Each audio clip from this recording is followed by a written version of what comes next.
Hello बच्चों, the figure shows the energy levels P, Q, R, S and G of an hypothetical atom where G is the ground state, a red line is the thus emission spectrum of the atom can be obtained by energy level change from Q to S. A blue line can be obtained by following energy level change. देखिए हमें बोला गया है कि यहाँ से जब ground state है और अलग अलग स्टेट से ग्राउंड स्टेट में एस में आर में अलग अलग एनर्जी लेवल्स के अंदर जब इलेक्ट्रॉन आ रहा है जंप कर रहा है ठीक है तो क्या किस तरह का लाइन लिमिट होगा वो बताना है हमें ठीक है तो देखिए पी टू क्यू क्या है रेड ये जो क्यू टू एस जो आ रहा है वो रेड कलर का लाइट है और हमें पता है कि जब भी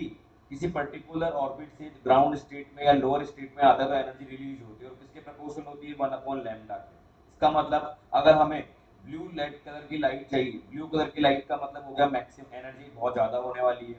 ठीक है अब एनर्जी मैक्सिमम होगी इसका मतलब जिसकी एनर्जी ज्यादा होगी उसके लिए लैम्डा की वैल्यू कम हो जाएगी तो यहाँ देखिए कि जंप से कौन से जंप से इमिशन से हमारा एनर्जी मैक्सिमम होगा तो पहला में दे रखा है ऑप्शन पी टू क्यू देखिए पहला पी टू क्यू आया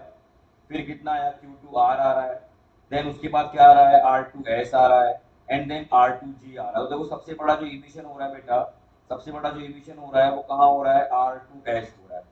ओके डियर तो यहाँ पे मैक्सिमम एनर्जी हमारा होगा क्योंकि यहाँ लैम्डा बहुत कम होने वाला है ठीक है अब हम देख भी सकते हैं विद क्योर अगर हम यहाँ बात करें तो ये ब्लू कलर कुछ यहाँ पे आ रहा है हमारे पास में